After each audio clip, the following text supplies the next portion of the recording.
કેમ છો વિદ્યાર્થી મિત્રો? આજે આપણે મસ્ત મજાના ઉદાહરણની ચર્ચા કરવી છે. ખાસ ધ્યાન આપજો. આજના ઉદાહરણની અંદર દાખલો ગણવાની ખૂબ મજા આવશે જો પ્રયત્ન કરશો તો. એક નેટવર્ક બતાવેલો છે. બોર્ડ પર આકૃતિ જોઈ શકાય છે. ઉદાહરણ 7 ની આકૃતિ છે. આ નેટવર્કની અંદર દરેક શાખામાંથી, દરેક ભુજામાંથી પસાર થતો વિદ્યુત પ્રવાહ શોધવો છે. દરેક ભુજામાંથી પસાર થતો વિદ્યુત પ્રવાહ શોધવો છે. હવે અહીંયા જોવા જઈએ તો 10 વોલ્ટની બેટરી છે અને અહીંયા કેટલા વોલ્ટની છે? 5 વોલ્ટની. બિંદુના નામ આપેલા છે A, B, C, D અને E. અવરોધ પણ દર્શાવેલા છે. 4 ઓહમ, 2 ઓહમ, 1 ઓહમ, 2 ઓહમ અને 4 ઓહમ. આ દરેક ભુજામાંથી, દરેક બાજુમાંથી પસાર થતો પ્રવાહ શોધવો છે. તો શું કરીએ? આ 10 વોલ્ટની બેટરી, આમાંથી બહાર નીકળતો પ્રવાહ ધનમાંથી બહાર નીકળે. ધ્યાન આપજો, બહાર નીકળતો પ્રવાહ લઈએ I1. કયો લઈએ છીએ? I1. આ I1 પ્રવાહ એ બિંદુ ઉપર પહોંચે તો કેટલા ભાગમાં વિભાજન થશે? 2 ભાગમાં. થોડો પ્રવાહ આમ જશે, બાકી વધેલો આમ જશે. ધારો કે આની અંદર પ્રવાહ લઈએ આપણે I2. કયો લઈએ? I2. I1 માંથી I2 અહીંયા ગયો તો અહીંયા બાકી કેટલો વધે? તો કે I1 I2. I1 હતો એમાંથી I2 ઉપર જતો રહ્યો તો નીચે કેટલો જશે? I1 I2. બીજી બેટરી અહીંયા છે, એના ધનમાંથી પ્રવાહ લઈએ I3. કયો લઈએ? I3. એ B ઉપર જશે, I2 પણ B ઉપર જશે તો અહીંથી I2 આવશે, અહીંથી I3 આવશે તો આની અંદર કેટલો જશે? તો કે I2 I3.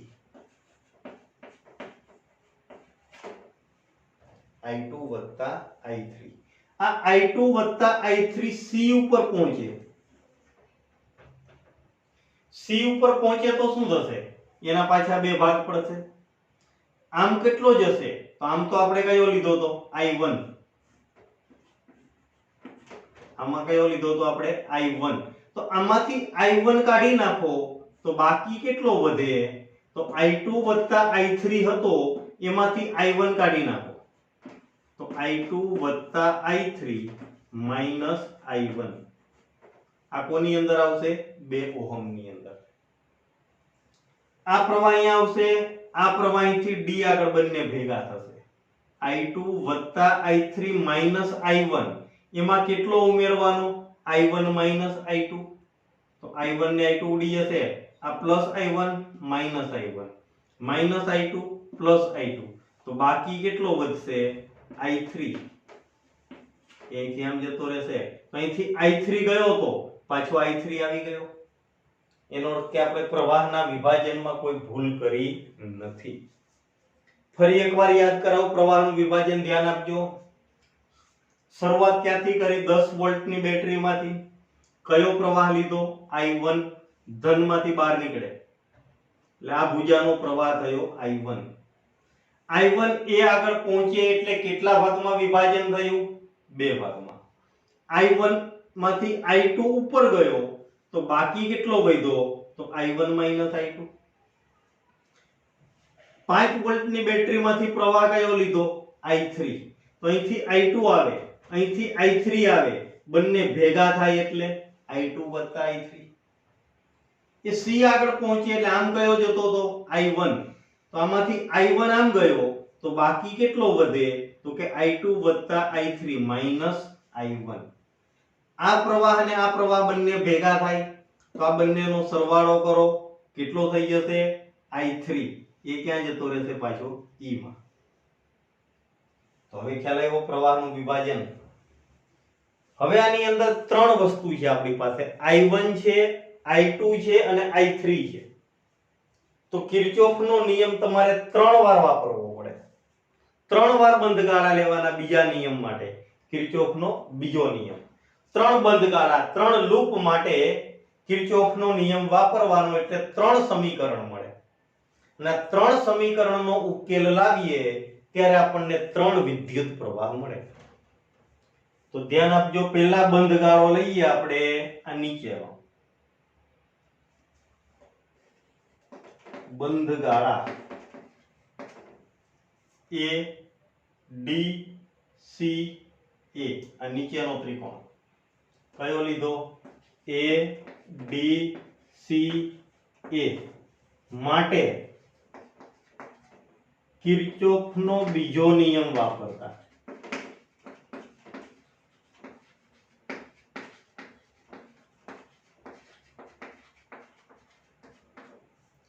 પરીક્ષામાં પૂછાય એટલે આકૃતિ દોરી નીચે લખી નાખવાનું એક વાક્ય કે આકૃતિમાં દર્શાવેલ નેટવર્કમાં પસાર થતા પ્રવાહ દર્શાવેલ છે, એટલે આનું બધું વર્ણન આવી જાય.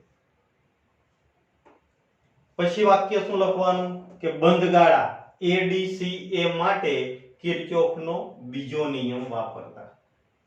ચલો A થી D જવું છે, પ્રવાહ પણ A થી D તરફ જાય છે. પ્રવાહની દિશામાં જઈએ એટલે વિદ્યુત સ્થિતિમાન કેવું લેવાય? ઋણ. -IR. I કેટલો લેવાનો છે? I1 I2.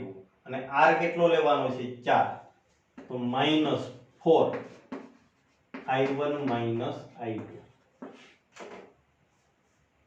ક્યાં પહોંચી ગયા? D ઉપર. D માંથી ક્યાં જવું છે? C. આમ જાવ છો તો પ્રવાહ સામો આવે છે. પ્રવાહની વિરુદ્ધ દિશામાં જઈએ છીએ તો પ્લસ લેવાનું. કેટલું? 2 I2 વત્તા I3 માઈનસ I1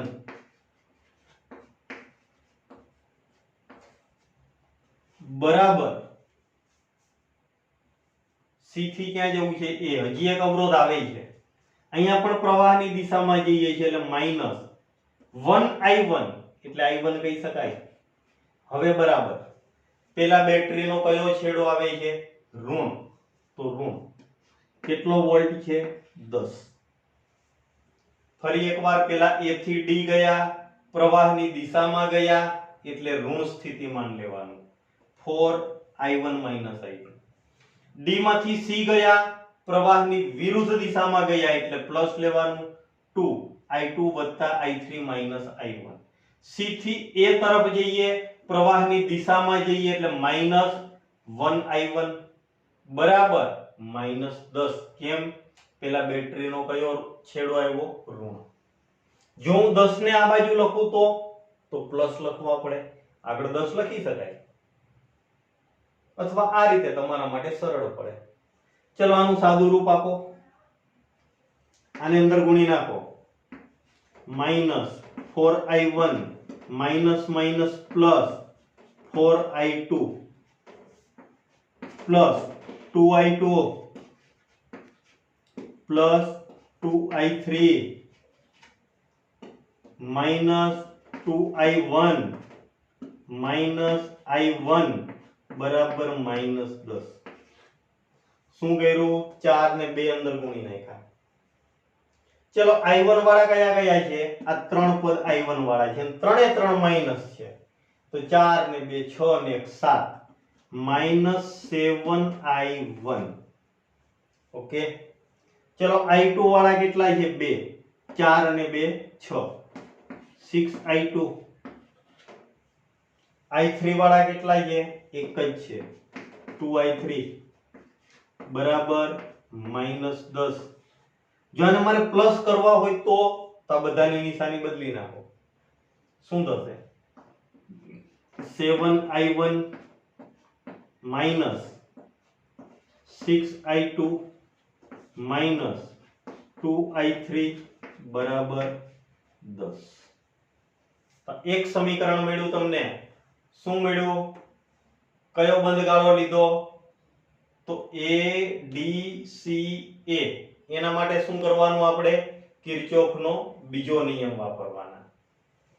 પ્રવાહની દિશામાં જ આવે એટલે માઈનસ, પ્રવાહ સામો આવે તો ધન. સાદું રૂપ આપ્યું તો આ સમીકરણ મળ્યું. આને કહીએ આપણે સમીકરણ નંબર 1. એ હું અહીંયા લખી લઉં છું. શું સમીકરણ આવ્યું? 7i1 6i2 2i3 બરાબર 10. આ પહેલું સમીકરણ મળ્યું. કયો બંધગાળો લીધો તો? નીચેનો બંધગાળો. હવે આપણે લઈએ ઉપરનો બંધગાળો. ઉપરનો બંધગાળો કયો છે? A B C A. તો શું ફરક થશે? બંધગાળાનો નિયમ તો એનો એ જ વાપરવાનો છે. આપણે પ્રવાહની દિશામાં જઈએ તો ઋણ લેવાનું, પ્રવાહ સામો મળે તો ધન. આ બંધગાળો બદલી નાખીએ. કયો બંધગાળો લેવો છે હવે? A B C A.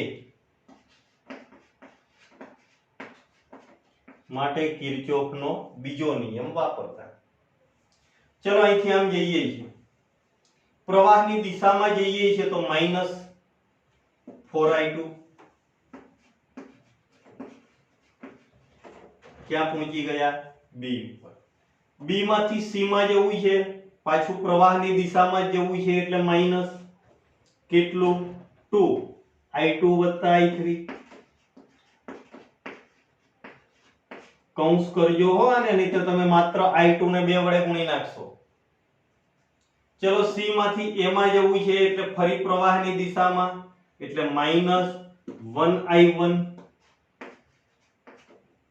બરાબર પેલો કયો છેડો આવ્યો? ઋણ એટલે માઈનસ 10. આગળ વાપરું તો એ જ પ્રમાણે. ચલો સાદું રૂપ આપીએ તો minus 4i2 minus 2i2 minus 2i3 minus i1 બરાબર માઈનસ 10. ચલો i1 વાળા કેટલા છે? એક જ છે, માઈનસ i1. i2 વાળા 2 છે, 4 ને 2 6, માઈનસ 6i2 માઈનસ 2i3 બરાબર માઈનસ 10.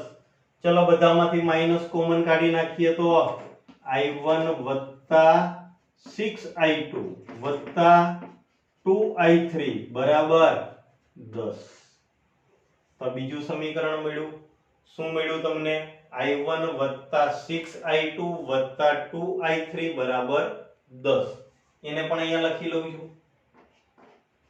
i1 પ્લસ 6i2 વત્તા 2i3 બરાબર 10. સમીકરણ નંબર 2. પેલા નીચેનો બંધગાળો લીધો, પછી ઉપરનો બંધગાળો લીધો, હવે ત્રીજો આ ત્રિકોણ લઈએ તો કયો બંધગાળો થશે? હવે કયો થશે? B C D E B. આ બાજુનો ત્રિકોણ. તો હવે કયો બંધગાળો થઈ ગયો? B C D E. B C D E B. ચલો કિર્ચોફનો નિયમ વાપરવો છે. અહીંથી નીચે જઈએ એટલે પ્રવાહની દિશામાં માઈનસ 2i2 વત્તા i3. હવે નીચે જવું છે, ફરીવાર માઈનસ 2i2 વત્તા i3 માઈનસ i1. i2 વત્તા i3 માઈનસ i1. અહીંયા તો કોઈ અવરોધ છે જ નહીં તો બરાબર -5. કેમ કે અહીંયા વોલ્ટેજ કેટલો છે? 5. પેલા ઋણ આવ્યો તો ઋણ. કોઈ એમ કે મારે આમ રાઉન્ડ મારવો હતો તો મારી શકાય, કોઈ ફરક પડશે નહીં. છેવટે સાદું રૂપ તો એ જ થાય. પ્લસ વાળા તે માઈનસ થઈ જાય, માઈનસ વાળા પ્લસ થાય, ઉલટ સુલટ કરશો એટલે હતું પાછું એનું એ જ થઈ જાય. ચલો હવે શું કરીએ? આને અંદર ગુણી નાખીએ. -2i2 -2i3 -2i2 minus 2i3 plus 2i1 બરાબર -5. ચલો i1 વાળા કેટલા છે? એક જ છે 2i1. i2 વાળા બે પદ છે, 2 ને 2 4 i2. i3 વાળા પણ બે પદ છે, 2 ને 2 4 -4i3 બરાબર -5. આમાં આગળ માઈનસ નથી આવતો એટલે કોમન કાઢવાની જરૂર નથી. આને કહી દઈએ આપણે સમીકરણ નંબર 3. કયું આવ્યું? 2i1 4i2 4i3 બરાબર -5. ત્રણ બંધગાળા લઈ અને આપણે ત્રણ સમીકરણ મેળવા. શા માટે ત્રણ બંધગાળા લીધા? કેમ કે આપણે ત્રણ પ્રવાહ શોધવા છે, i1 i2 અને i3. હવે ત્રણ સમીકરણ મળી ગયા. આનો ગમે તે રીતે ઉકેલ લાવી i1 i2 અને i3 શોધવા છે. કઈ રીતે મળશે? તો ધ્યાન આપજો. હવે સમીકરણનો ઉકેલ ધોરણ 10 ની અંદર પણ આવતું તમારે દ્વિઘાત સમીકરણ અને એના ઉકેલ, એવો પ્રયત્ન આપણે અહીંયા કરીએ. ચલો અહીંયા જુઓ, પહેલું સમીકરણ ને બીજું સમીકરણ આ પદ સરખા છે. એકમાં માઈનસ છે ને બીજામાં પ્લસ છે. જો હું આ બંનેનો સરવાળો કરું તો આ બે પદ ઉડી જાય. બાકી શું વધે? i1 વાળા પદ વધેલા i1 મળી જાય. તો આવું લખાય કે સમીકરણ 1 અને 2 નો સરવાળો કરતા, સમીકરણ 1 અને 2 નો સરવાળો કરતા, ચલો બંનેનો સરવાળો કરો. 7i1 + i1 કેટલા થાય? 8i1 -6i2 + 6i2 0 થઈ ગયું. -2i2 + 2i3 + 2i3 0 થઈ ગયા. 10 + 10 20 થયા. તો 8i1 કેટલો થઈ ગયો? 20. તો હવે i1 મળે 20/8 એટલે કે 2.5 એમ્પિયર. એક પ્રવાહ મળી ગયો 2.5 એમ્પિયર. હવે i1 ની કિંમત 2 અને 3 માં મૂકી દો. 2 અને 3 માં i1 મૂકવાથી શું થશે? i1 નીકળી જશે. બાકી શું વધશે? i2 અને i3 વાળા પદ. i2 અને i3 વાળા પદ વધશે. એના તમે લોપની રીત કરો કે ગમે તે રીત વાપરો એટલે કોઈ ફરી એક મળશે. ચલો શું કરીએ? i1 ની કિંમત સમીકરણ 2 માં મૂકીએ. ચલો સમીકરણ 2 માં મૂકવાથી શું થશે? i1 કેટલો મૂકવાનો? 2.5 પ્લસ 6i2 એમને એમ રહેશે, વત્તા 2i3 એમને એમ રહેશે, બરાબર 10. શું કર્યું આપણે? i1 ની કિંમત સમીકરણ 2 માં મૂકી. આ 2.5 ને હું આ બાજુ લાવું તો માઈનસ થઈ જાય. તો 6i2 + 2i3 બરાબર 7.5. આને કહી દઈએ સમીકરણ નંબર 4. શું કર્યું? i1 ની કિંમત સમીકરણ 2 માં મૂકી.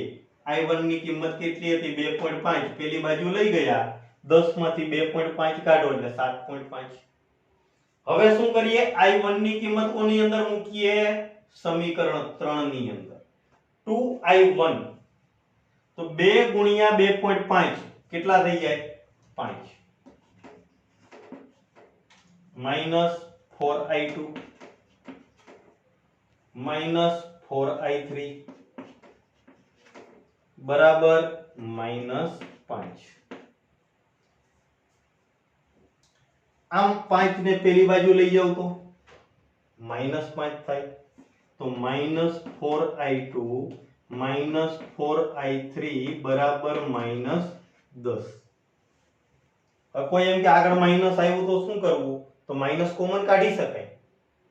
ના કાઢો તો ચાલે, કોમન કાઢવું હોય તો આવું થઈ જાય 4i2 + 4i3 બરાબર 10. સમીકરણ નંબર 5. આ સમીકરણ 4 આવ્યું, આ સમીકરણ 5 આવ્યું. હવે આમાં લોપની રીત કરવી હોય તો બે રીતે કરી શકાય.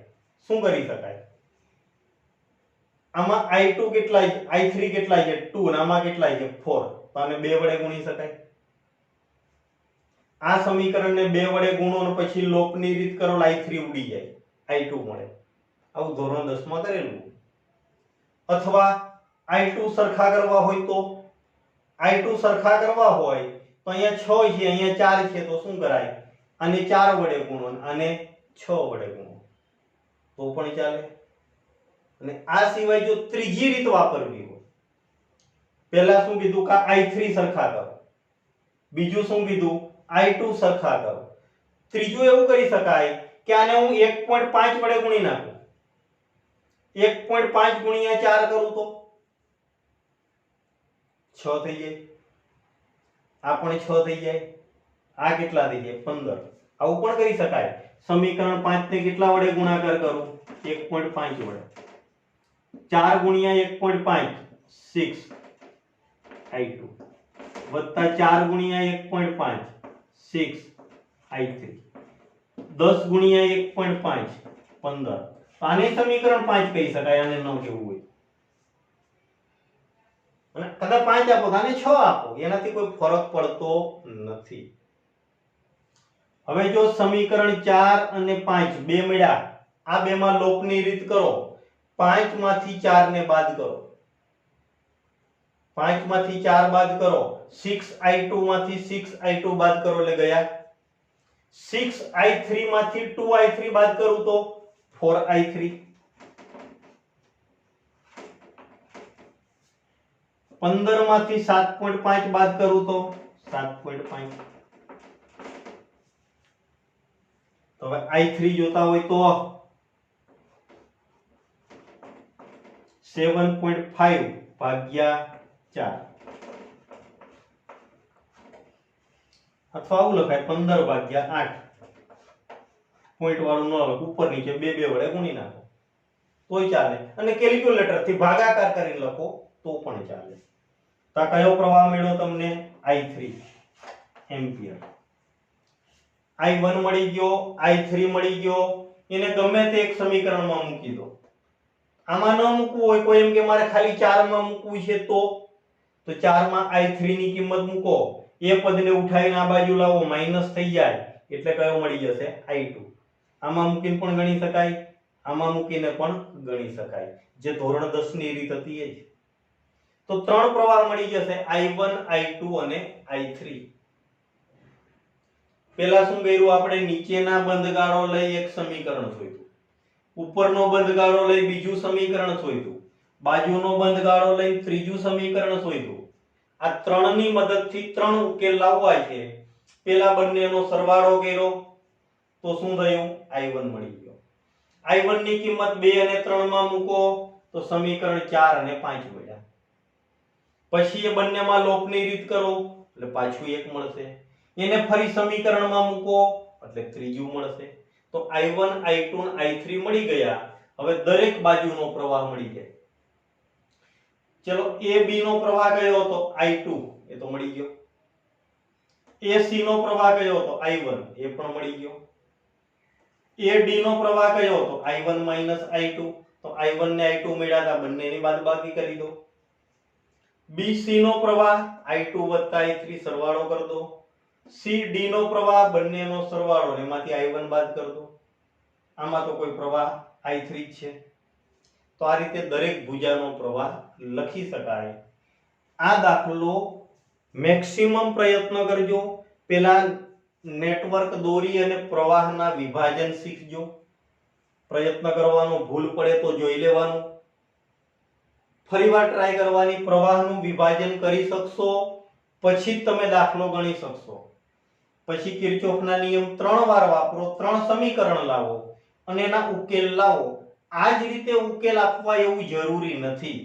તમારી જાતે જો તમે મગજ વાપરી શકતા હોય તો ગમે તે રીતે i1 i2 અને i3 ને શોધી અને પછી આ બધી ભુજાના પ્રવાહ મેળવી શકો. તો આ હતું ઉદાહરણ નંબર